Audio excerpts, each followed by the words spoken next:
ఎంతో మధురము ఈ అనుభవము ఓ బాబా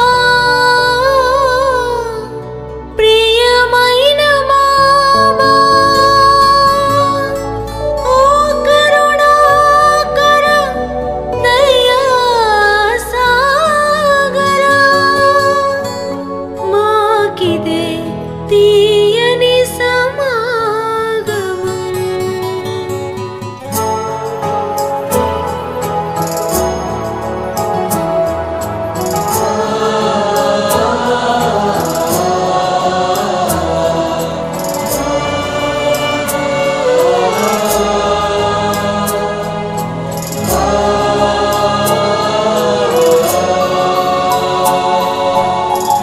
ఎంతో మధురం ఈ అనుభవము ఎంతో మధురం ఈ అనుభవము ఎంతో మధురం ఈ అనుభవము శివ బాబా ప్రియమైన బాబా ఓ కరుణాకర దయా సాగర మాకిదే తీయని సమాగమం మాకిదే తీయని సమాగమం ఓ శివ బాబా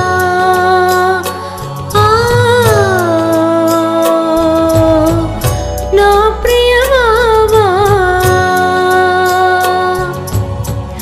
ఎంతో మధురం ఈ అనుభవము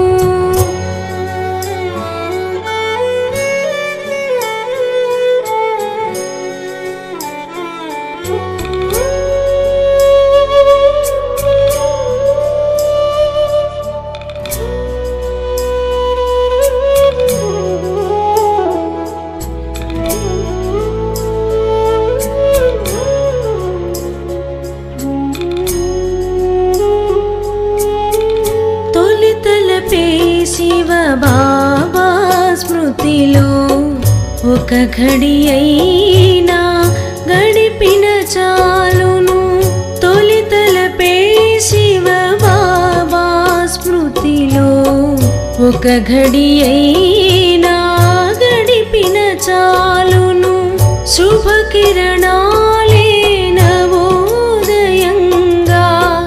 విరిసే ఈ భువి దివ్య సుగంధం శుభ కిరణాలే నవోదయంగా విరిసే ఈ భువి దివ్య సుగంధం మమేకమై పో మనసాయి పుడే మమేకమై పో మనసాయి పుడే ఈ సంగమమిక మహోదయం ఓ కరుణాకర దయా సాగర మాకిదే తీయని సమాగమం మాకిదే తీయని సమాగమం ఓ శివ బాబా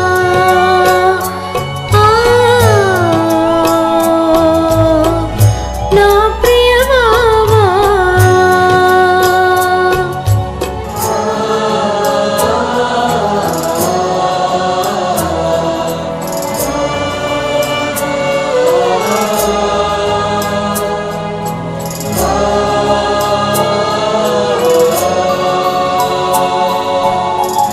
ఇన్ని నాళ్ళ నా కలే ఫలించి కలవరమే మటు మాయమయ్యే ఈ జగతిలో నీ ప్రేమను మించిన ఐశ్వర్యము ఏ లేదు కదా ఐశ్వర్యము ఏ లేదు కదా సఫలమే కాగా మన జీవితమే ఫలమే కాగా మన జీవితమే మురళి స్వరముతో పదే పదే ఓ కరుణాకర దయా సాగర మాకిదే తీయని సమాగమం మాకిదే తీయని సమాగమం ఓ శివ బాబా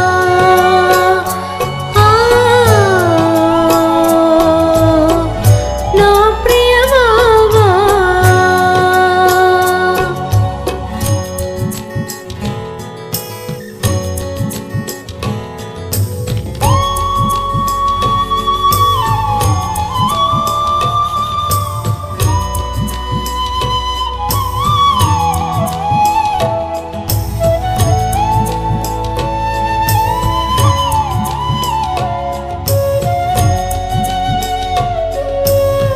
ప్రతి క్షణమునే ప్రతి శ్వాసలో శ్రీమతమను నీ ఆజ్ఞ మేరకు యోగములో నీ రూపమే నిలిపి శివ బాబా నిన్ను పొందెదను శివ బాబా నిన్ను పొందెదను నీ దరి చేర్చుమా ఓ శివ బాబా నీ దరి చేర్చుమా ఓ శివ బాబా మనసు సితారై మ్రోగెనిలా ఓ కరుణాకర దయా సాగర మాకిదే తీయని సమాగమం మాకిదే తీయని సమాగమం ఓ శివ బాబా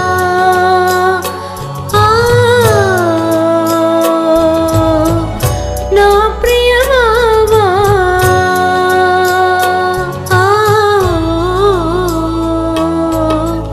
ఓ శివ బాబా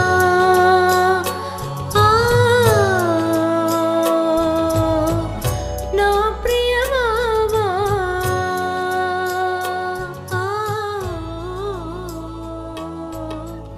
ఓ శివ బాబా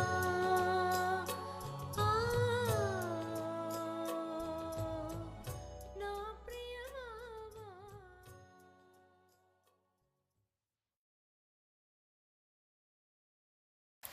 ఓం శాంతి. మధురమైన పిల్లలారా, దుఃఖహర్త సుఖకర్త ఒక్క తండ్రి మాత్రమే. వారే మీ దుఃఖాలని దూరం చేస్తారు. మానవులు ఎవరి దుఃఖాలను దూరం చేయలేరు. ప్రశ్న: విశ్వంలో అశాంతికి కారణమేమి? శాంతి స్థాపన ఎలా జరుగుతుంది? విశ్వంలో అశాంతికి కారణం అనేక ధర్మాలు. కలియుగ అంతిమ సమయంలో ఎప్పుడైతే అనేకత ఏర్పడుతుందో అప్పుడు అశాంతి నెలకొంటుంది. బాబా వచ్చి ఒక్క సత్య ధర్మాన్ని స్థాపన చేస్తారు. అక్కడ శాంతి ఉంటుంది. ఈ లక్ష్మీనారాయణ రాజ్యంలో శాంతి ఉండేదని మీరు అర్థం చేసుకోగలరు. పవిత్ర ధర్మము, పవిత్ర కర్మలు ఉండేవి. కళ్యాణకారి తండ్రి మళ్ళీ ఆ కొత్త ప్రపంచాన్ని తయారు చేస్తూ ఉన్నారు. అక్కడ అశాంతి అన్నమాటే ఉండదు. ఓం శాంతి. ఆత్మీయ తండ్రి కూర్చొని ఆత్మీయ పిల్లలకు అర్థం చేయిస్తారు. ఆత్మీక తండ్రినే జ్ఞానసాగర్లు అని అంటారు. ఇది పిల్లలకు అర్థం చేయించబడింది. బాంబేలో కూడా చాలామంది సంఘ సేవకులు ఉన్నారు. వారి సమావేశాలు జరుగుతూ ఉంటాయి. బాంబేలో విశేషంగా సమావేశాలు జరుపుకునే భవనం పేరు భారతీయ విద్యా భవనము. విద్య 2 విధాలు. మొదటిది స్కూలు, కాలేజీలలో ఇచ్చే దేహ సంబంధమైన విద్య. ఇప్పుడు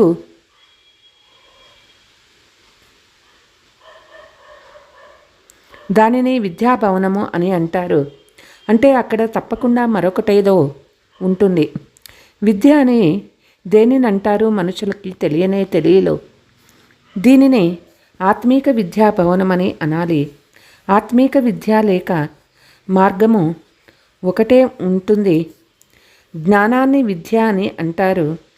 పరంపిత పరమాత్మయే జ్ఞానసాగర్లో, కృష్ణుణ్ణి జ్ఞానసాగరుడని అనరు. శివబాబా మహిమ వేరు, కృష్ణుని మహిమ వేరు. భారత్వాసీయులు తికమక పడి ఉన్నారు. గీతా భగవానుడు కృష్ణుడని భావించి విద్యాభవనాలు మొదలైన వాటిని తెరుస్తూ ఉంటారు. వారు అర్థం చేసుకోరు. గీతా జ్ఞానమే విద్య. ఆ జ్ఞానము ఒక్క తండ్రిలో మాత్రమే ఉంది. వారినే జ్ఞానసాగర్లని అంటారు. వారిని గురించి మానవ మాతృలకి తెలియదు. వాస్తవానికి సర్వశాస్త్ర శిరోమణి అయిన భగవద్గీత ఒక్కటే భారతీయుల ధర్మశాస్త్రము. ఇప్పుడు భగవంతుణ్ణి ఎవరిని అనాలి? ఈ సమయంలో భారతీయులెవ్వరూ ఈ విషయం కూడా తెలియదు. కృష్ణుణ్ణి, రాముణ్ణి లేక తమను తామే పరమాత్మ అని చెప్పుకుంటారు. ఇప్పుడు సమయం కూడా తమో ప్రధానంగా ఉంది. ఇది రావణ రాజ్యమే కదా.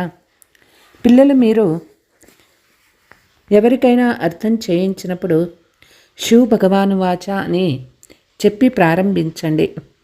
మొదట జ్ఞానసాగర్లో ఒక్క పరంపిత పరమాత్మయే అని, వారి పేరు శివ అని వారు అర్థం చేసుకోవాలి.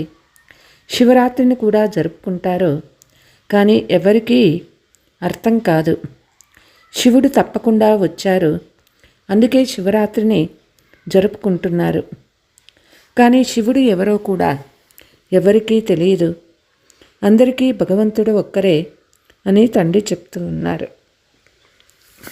ఆత్మలందరూ సోదరులే. ఆత్మలందరి తండ్రి పరంపిత పరమాత్మ ఒక్కరే. వారినే జ్ఞానసాగరుడు అని అంటారు. దేవతల్లో ఈ జ్ఞానం లేనే లేదు. ఏ జ్ఞానము? రచయిత, రచన, ఆది మధ్యాంత జ్ఞానము ఏ మాతృలకి లేదు.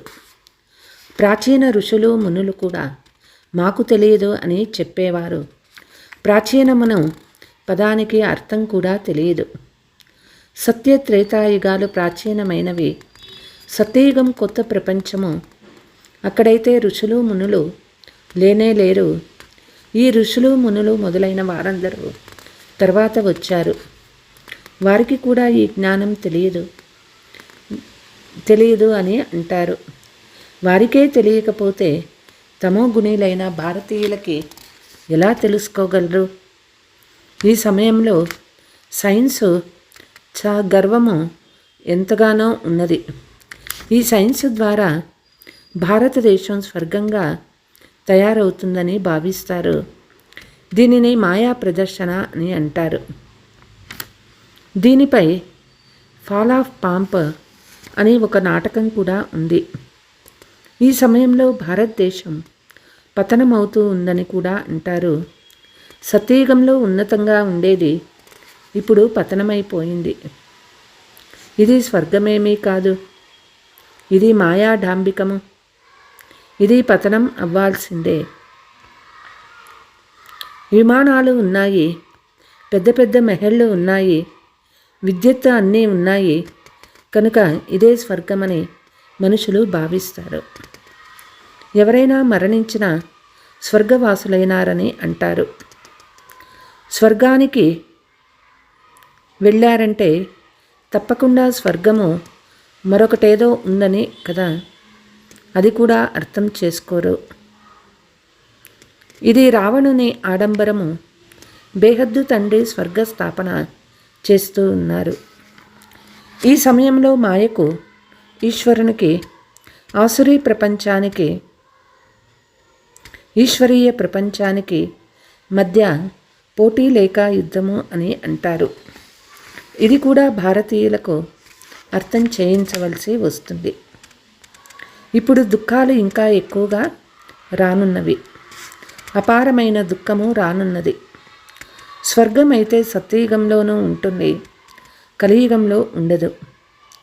పురుషోత్తమ సంగమయుగమని దేనిని అంటారో కూడా ఎవరికీ తెలియదు. జ్ఞానం అంటే పగలు, భక్తి అంటే రాత్రి. తండ్రి అర్థం చేయిస్తారు. అంధకారంలో ఎదురు దెబ్బలు తింటూ ఉంటారు. భగవంతునితో మిలనం చేసేందుకు ఎన్నో వేదశాస్త్రాలు మొదలైనవి చదువుతారు. బ్రహ్మరాత్రి మరియు పగలే బ్రాహ్మణుల రాత్రి మరియు పగలు. మీరు సత్యమైన ముఖవంశావళి బ్రాహ్మణులు, వారి కలియుగ కుకవంశావళి బ్రాహ్మణులు. మీరు పురుషోత్తమ సంగమయుగి బ్రాహ్మణులు. ఈ విషయాలు మరెవ్వరికీ తెలియదు. ఈ విషయాలన్నీ అర్థం చేసుకున్నప్పుడు మీరు ఏమి చేస్తున్నారో మీకు అర్థమవుతుంది. సతో ప్రధానంగా ఉన్న భారతదేశాన్ని స్వర్గమని అంటారు. కావున తప్పకుండా ఇది నరకమే. అప్పుడే నరకం నుండి స్వర్గానికి వెళ్తారు. అక్కడ శాంతి కూడా ఉంది, సుఖం కూడా ఉంది. అది లక్ష్మీనారాయణ రాజ్యం కదా. మనుషుల వృద్ధి ఎలా తక్కువ అవ్వగలదో, అశాంతి ఎలా తగ్గుతుందో మీరు అర్థం చేయించవచ్చు.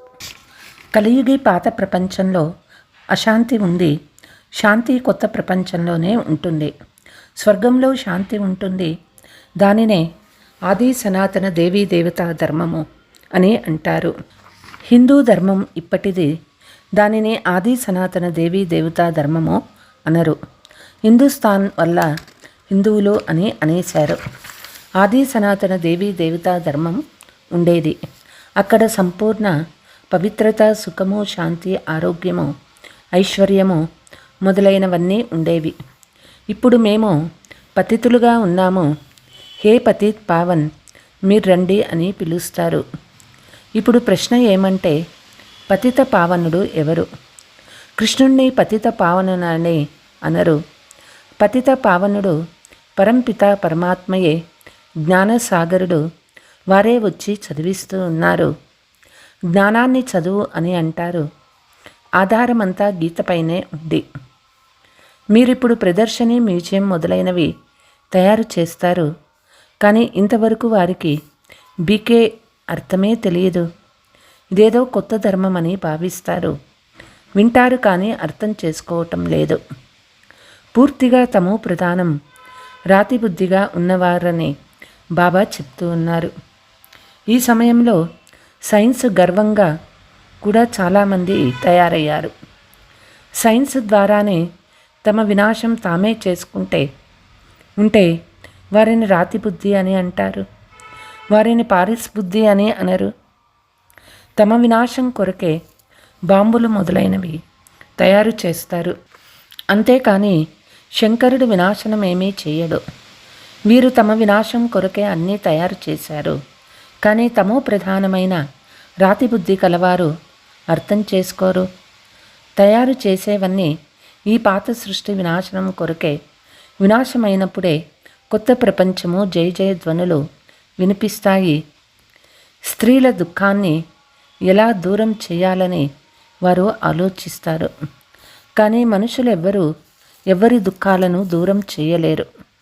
తండ్రి ఒక్కరే దుఃఖహర్త, సుఖకర్త. దేవతల్ని కూడా అలా అనరు. కృష్ణుడు కూడా దేవతాయే. అతన్ని భగవంతుడు అని అనలేరు. ఇది కూడా అర్థం చేసుకోరు. ఎవరు అర్థం చేసుకుంటారో వారు బ్రాహ్మణులుగా అయ్యి ఇతరులకు కూడా అర్థం చేయిస్తూ ఉంటారు. ఎవరైతే రాజ్య పదవికి అర్హులో లేక ఆది సనాతన దేవతా ధర్మానికి చెందినవారో వారు వస్తారు. లక్ష్మీనారాయణులు స్వర్గానికి అధిపతులుగా ఎలా అయ్యారు? వారు ఏ కర్మ చేసి విశ్వానికి అధిపతులుగా అయ్యారు? ఈ కలియుగ అంతిమ సమయంలో అనేక ధర్మాలు ఉన్నాయి. అందుకే అశాంతి ఉన్నది. కొత్త ప్రపంచంలో ఇలా ఉండదు. ఇప్పుడు ఇది సంగమయుగము. తండ్రి వచ్చి రాజయోగాన్ని నేర్పిస్తారు. తండ్రే కర్మ, అకర్మ, వికర్మల జ్ఞానము వినిపిస్తారు. ఆత్మ శరీరం తీసుకొని కర్మ చేసేందుకు వస్తుంది. సత్యయుగంలో చేసిన కర్మ అకర్మగా అవుతుంది. అక్కడ వికర్మ జరగదు. దుఃఖము ఉండనే ఉండదు. కర్మ వికర్మ అకర్మల గతిని తండ్రే వచ్చి చివరి సమయంలో వినిపిస్తారు. బాబా అనేక జన్మల తర్వాత చివరి జన్మలో కూడా చివరి సమయంలో వస్తారు. ఈ రథంలో ప్రవేశిస్తారు. అకాలమూర్తి ఆత్మకు ఈ శరీరము రథము.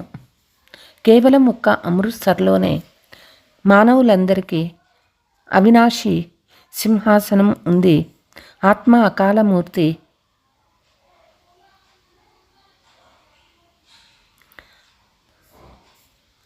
ఈ శరీరము మాట్లాడుతుంది, నడుస్తుంది.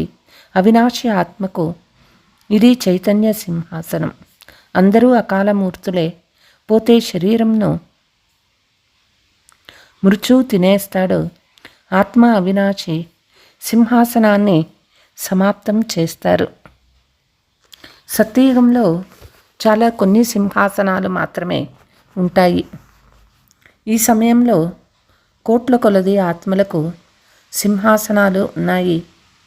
అవినాశి అని ఆత్మను అంటారు. ఆత్మయే తమో ప్రధానం నుండి సతో ప్రధానంగా అవుతుంది. నేనైతే సదా పవిత్రంగా సతో ప్రధానంగా ఉంటాను. ప్రాచీన భారత యోగము అని అంటారు.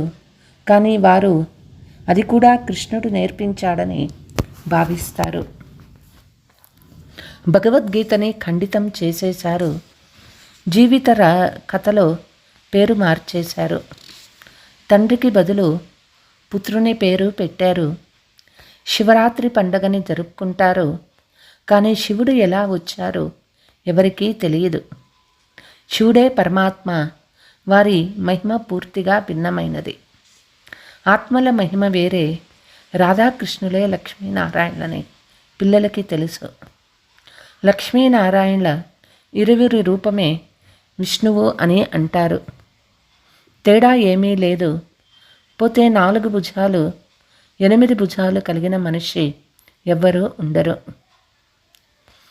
దేవతలకి ఎన్ని భుజాలను ఇచ్చేశారో అర్థం చేసుకునేందుకు సమయం పడుతుంది. బాబా పేదల పెన్నిది అని తండ్రి చెప్తూ ఉన్నారు. భారతదేశం పేదదిగా అయినప్పుడు బాబా వస్తారు. రాహు గ్రహణం వచ్చి కూర్చుంటుండే. బృహస్పతి దశ ఒకప్పుడు ఉండేది. ఇప్పుడు రాహు గ్రహణం భారతదేశంలోనే కాదు ప్రపంచమంతాపై ఉన్నది. అందుకే తండ్రి మళ్ళీ భారతదేశంలో వస్తారు. వచ్చి కొత్త ప్రపంచాన్ని స్థాపన చేస్తారు. దానినే స్వర్గమని అంటారు. భగవాను వాచ రాజాది రాజులుగా డబల్ కిరీటధారులుగా స్వర్గానికి అధిపతులుగా తయారు చేస్తారు. ఆది సనాతన దేవీ దేవతా ధర్మం 5000 సంవత్సరాల క్రితం ఉండేది. ఇప్పుడు ఇది లేనే లేదు. తమో ప్రధానమైపోయింది. స్వయం తండ్రే తమ అనగా రచయిత రచన పరిచయాన్ని ఇస్తారు. మీ ప్రదర్శనలు మ్యూజియంలు చాలామంది వస్తారు. కానీ ఎవ్వరూ అర్థం చేసుకోలేరు. చాలా అరుదుగా ఎవరో ఒకరు అర్థం చేసుకొని కోర్సు తీసుకుంటారు. రచయిత మరియు రచన తెలుసుకుంటారు. రచయిత బేహద్దు తండ్రి. వారి ద్వారా బేహద్దు వారసత్వం లభిస్తుంది. ఈ జ్ఞానం తండ్రి ఇస్తారు. తర్వాత రాజ్యం లభిస్తే అక్కడ జ్ఞానం అవసరం లేదు. కొత్త ప్రపంచమైన స్వర్గాన్ని సద్గతి అని అంటారు. పాత ప్రపంచమైన నరకాన్ని దుర్గతి అని అంటారు. తండ్రి చాలా బాగా అర్థం చేయిస్తారు. పిల్లలు కూడా అలాగే అర్థం చేయించాలి. లక్ష్మీనారాయణ చిత్రాన్ని చూపించాలి. ఇప్పుడు విశ్వంలో శాంతి స్థాపన జరుగుతూ ఉన్నది. పునాది అయిన ఆది సనాతన దేవీ దేవతా ధర్మం లేనే లేదు. దానిని తండ్రి ఇప్పుడు స్థాపన చేస్తూ ఉన్నారు. దేవతల ధర్మము కర్మలు పవిత్రంగా ఉండేవి. ఇప్పుడు ఇది వికారీ ప్రపంచము. కొత్త ప్రపంచాన్ని నిర్వికారీ ప్రపంచమని శివాలయమని అంటారు. ఇప్పుడు వారికి అర్థం చేయిస్తే కొంత కళ్యాణం జరుగుతుంది. తండ్రే కళ్యాణకారి అని అంటారు. వారు పురుషోత్తమ సంగమ యుగంలోనే వస్తారు. కళ్యాణకారి యుగంలో కళ్యాణకారి తండ్రి వచ్చి అందరికీ కళ్యాణం చేస్తారు. పాత ప్రపంచాన్ని మార్చి కొత్త ప్రపంచాన్ని స్థాపన చేస్తారు.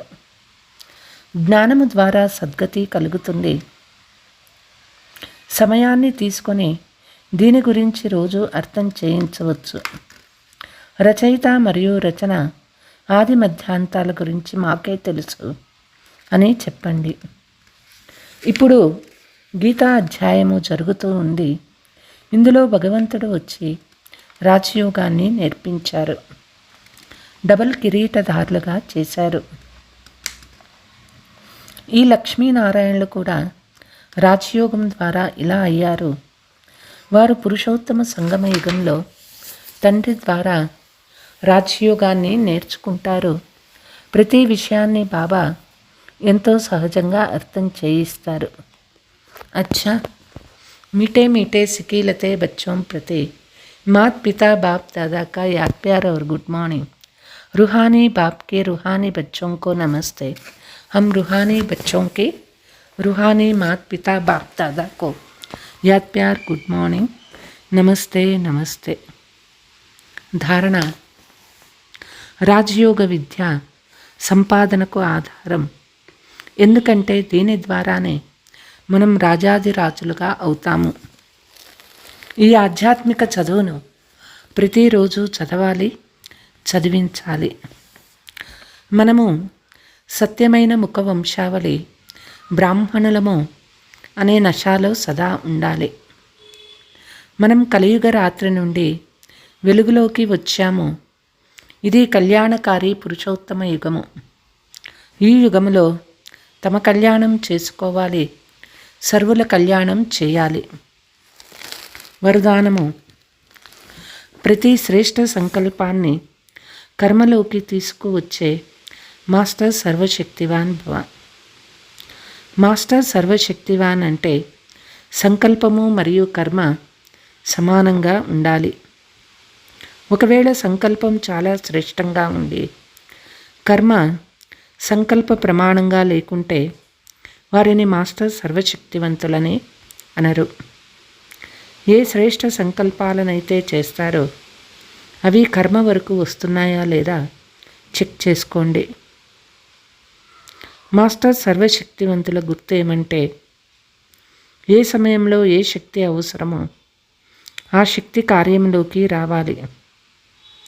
స్థూల మరియు సూక్ష్మ శక్తులన్నీ ఎంత కంట్రోల్లో ఉండాలంటే ఏ సమయంలో ఏ శక్తి అవసరమో దానిని కర్మలో ఉపయోగించగలగాలి. స్లోగన్: జ్ఞానయుక్త పిల్లలలో క్రోధం అంటే దాని వలన తండ్రి పేరుకు గ్లాని జరుగుతుంది. అచ్చా, ఓం శాంతి.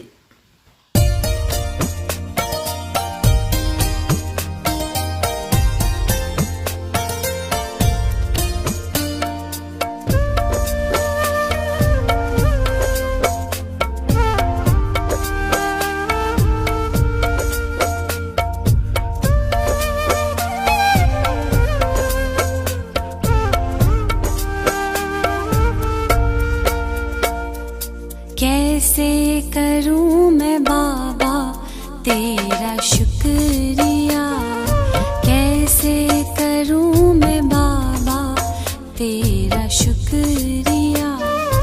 झोली भर दी खुशियों से, झोली भर दी खुशियों से, सारा मेरा दुख लिया. कैसे करूं मैं बाबा तेरा शुक्रिया, कैसे करूं मैं बाबा तेरा शुक्रिया.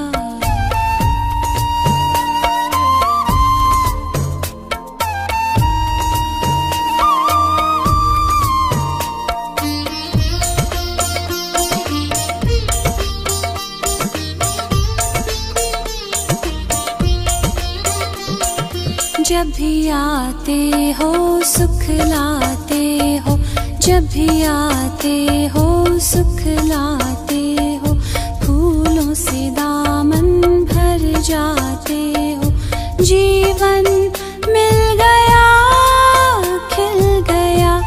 ओ कैसे करूं मैं बाबा तेरा शुक्रिया, कैसे करूं मैं बाबा तेरा शुक्रिया।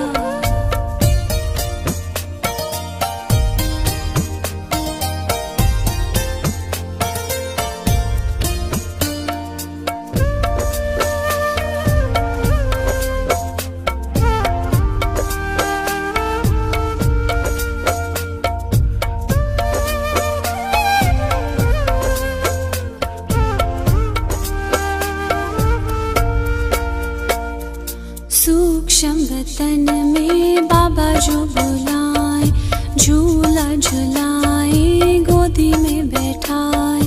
सूक्ष्म वतन में बाबा जो बुलाए, झूला झुलाए गोदी में बैठाए।